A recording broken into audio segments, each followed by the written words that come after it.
तैयार हैं। साल 1955 में राज कपूर और नरगिस मद्रास के एवीएम स्टूडियो में फिल्म चोरी चोरी की शूटिंग कर रहे थे। तब तक राज कपूर एक दूसरी अभिनेत्री यानी पद्मिनी में दिलचस्पी लेने लगे थे, जो कि उसी स्टूडियो में एक दूसरे सेट पर अपनी फिल्म की शूटिंग कर रही थी। पद्मिनी को लेकर राज कपूर और नरगिस के बीच झगड़े शुरू हो गए थे। लगभग इसी समय नरगिस ने तय कर लिया था कि अब बहुत हो चुका है। उन्होंने महबूब खान की नई फिल्म मदर इंडिया में काम करने का फैसला कर लिया। जंगली? हाँ, जंगली। सालों पहले महबूब की फिल्म से ही नरगिस ने अपने करियर की शुरुआत की थी और तब तक महबूब हिंदी फिल्म इंडस्ट्री में काफी विख्यात हो चुके थे। इस रोल के जरिए नरगिस पूरी दुनिया को दिखाना चाहती थी कि वो राज कपूर कैंप से बाहर निकल आई हैं। मदर इंडिया से पहले साल 1940 में महबूब इसी विषय पर औरत नाम की फिल्म बना चुके थे। टीजीएस जॉर्ज नरगिस की जीवनी the life and times of Nargis में लिखते हैं कि महबूब को मदर इंडिया की प्रेरणा साल 1937 में बनी एमजीएम की फिल्म द गुड अर्थ से मिली थी। एस बक इसकी लेखिका एक चीनी किसान परिवार का चित्रण करते हुए स्वार्थ रहित मां की तकलीफों और दुखों का चित्रण गजब की संवेदनशीलता के साथ इस फिल्म में किया था। फिल्म देखकर हजारों दर्शकों की तरह रोए महबूब खान को ये तुरंत अंदाजा हो गया था कि ये फिल्म चीन की तरह भारत में भी प्रासंगिक रहेगी। उनके असिस्टेंट बाबू भाई मेहता ने मैक्सिक गोरकी के उपन्यास मदर से भी इसकी प्रेरणा ली थी। पर्ल बक और गोरकी की कहानियों और गुजरात में अपने अनुभवों का सम्मिश्रण करते हुए महबूब ने औरत फिल्म बनाई थी, जिसने पहली बार सिनेमा के पर्दे पर भारतीय नारीत्व का प्रामाणिक चित्रण दिखाया था। राज कपूर से अलग होने के बाद नरगिस ने पहली फिल्म मदर इंडिया साइन की थी। महबूब ने इसके हीरो के तौर पर दिलीप कुमार को साइन किया था। राज कपूर कभी नहीं चाहते थे कि नरगिस दिलीप कुमार के साथ कोई फिल्म करे। अगर महबूब की योजना सफल हो गई होती तो न उन्होंने सुनील दत्त को साइन किया होता और न ही वो नरगिस की जिंदगी में आते। महबूब के साथ हुई मंत्रणा में दिलीप कुमार ने सुझाव दिया कि फिल्म में नरगिस के बेटे के रोल को फिर से लिखा जाए और वो फिल्म में डबल रोल करें, पहले भाग में नरगिस के पति का और दूसरे भाग में उनके बेटे का। महबूब इस सुझाव को मान गए और उसी हिसाब से उन्होंने कहानी में परिवर्तन करने शुरू भी कर दिए थे। दिलीप कुमार भी इस रोल के लिए जरूरी खास विग बनवाने लंदन चले गए थे, लेकिन दिलीप की अनुपस्थिति में महबूब के लेखकों ने अपना विचार बदल डाला। उन्होंने महबूब को मूल कहानी पर फिर से काम करने के लिए मना लिया। जब लंदन से लौटने के बाद दिलीप कुमार को ये सब पता चला तो उन्होंने फिल्म से निकल जाने का फैसला कर लिया। नरगिस ने इस फिल्म में अपने जीवन का सर्वश्रेष्ठ अभिनय किया था। इस फिल्म में एक महिला की एक युवा पत्नी से एक बूढ़ी महिला बनने की कहानी बुनी गई है, जिसमें रोमांस के साथ साथ महिला के संघर्ष और दृढ़ता की कहानी बताई गई, जिसे अपने खुद के बेटे को गोली मारने से परहेज नहीं होता। टीजीएस जॉर्ज नरगिस की जीवनी में लिखते हैं, इस रोल से नरगिस को पूरे भारत में क्या पूरी दुनिया में बहुत ही ख्याति मिली। उनको कार्लोवी वारी पुरस्कार से सम्मानित भी किया गया और जब दिलीप कुमार से पूछा गया कि नरगिस की 3 सर्वश्रेष्ठ फिल्में कौन सी हैं, तो उन्होंने जवाब दिया, नरगिस की सबसे अच्छी फिल्म थी मदर इंडिया, उनकी दूसरी सबसे अच्छी फिल्म भी थी मदर इंडिया और उनकी तीसरी सबसे अच्छी फिल्म भी थी मदर इंडिया। इस फिल्म का एक नकारात्मक असर भी हुआ कि इसने नरगिस को इस तरह से टाइपकास्ट कर दिया था कि इस बात की कल्पना भी नहीं की जा सकती थी कि वो कभी इससे छोटा रोल भी करेंगी। मदर इंडिया के बाद उनके लिए हर रोल उनसे छोटा ही हो गया। मदर इंडिया रिलीज होने के 3 साल बाद साल 1988 में सुभाष झा ने इंडियन एक्सप्रेस में लिखा था, मदर इंडिया नरगिस के लिए वैसी ही फिल्म थी जैसी मार्लन ब्रांडो के लिए गॉडफादर और जूली एंड्रयूज के लिए द साउंड ऑफ म्यूजिक। इस फिल्म में नरगिस की भूमिका और फिल्म आपस में उतनी गुंथ गई कि दोनों को अलग अलग करना लगभग नामुमकिन सा हो गया था। नरगिस ने खुद स्वीकार किया कि मदर इंडिया करने के बाद उनके लिए कोई और रोल करना असंभव हो गया। दिलचस्प बात ये थी कि जब नरगिस ने ये रोल किया था तो उनकी उम्र थी मात्र 28 साल। सिर्फ 28 साल की उम्र में मां की भूमिका निभाना सचमुच में हिम्मत का काम था। महबूब खां को मदर इंडिया में दिलीप कुमार का विकल्प ढूंढने में काफी मशक्कत करनी पड़ी थी।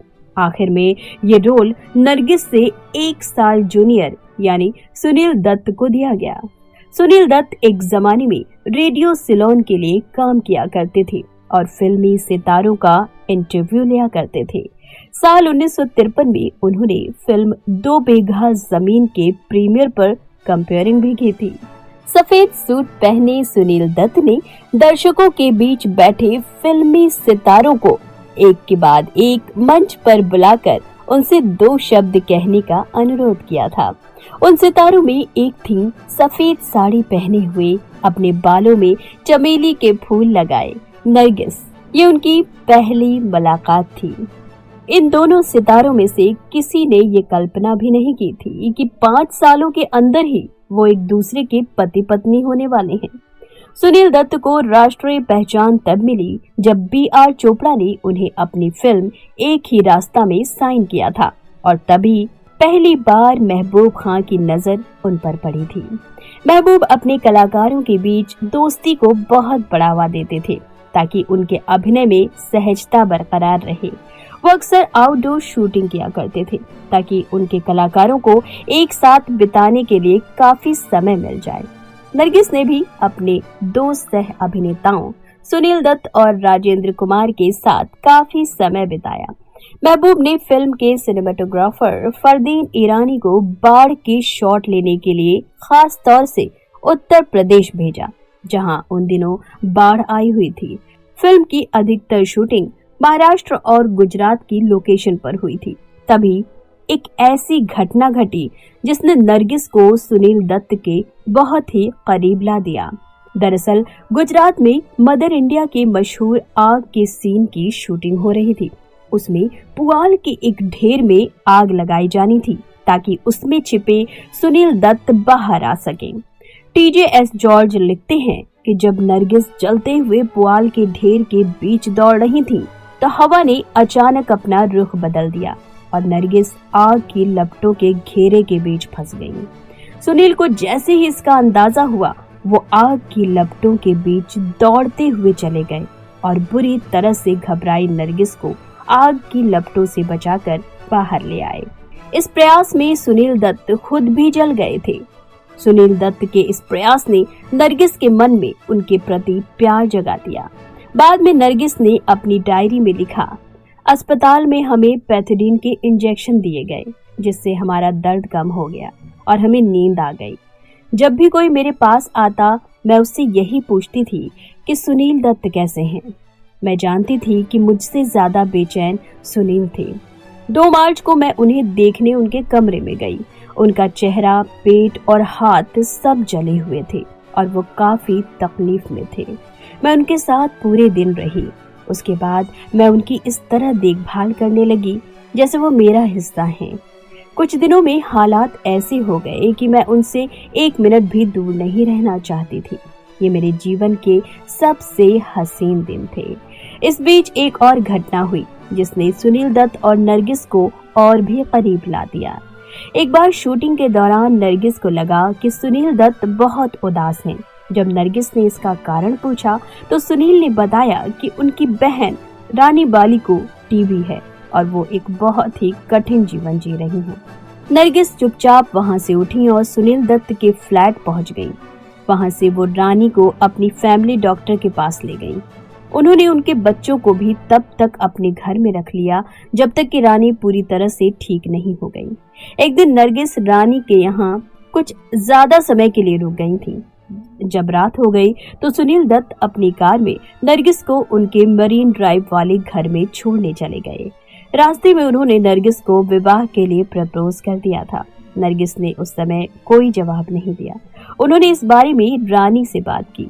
अगले दिन शाम को अपनी बहन रानी के जरिए सुनील दत्त को अपने प्रपोजल का जवाब मिला। कई सालों बाद सुनील ने अपने एक पत्रकार दोस्त पी.के. रविंद्रनाथ को बताया था कि अगर उनकी मां ने एक मुस्लिम बहू को स्वीकार करने में जरा भी झिझक दिखाई होती तो शायद उन्होंने नरगिस से विवाह नहीं किया होता।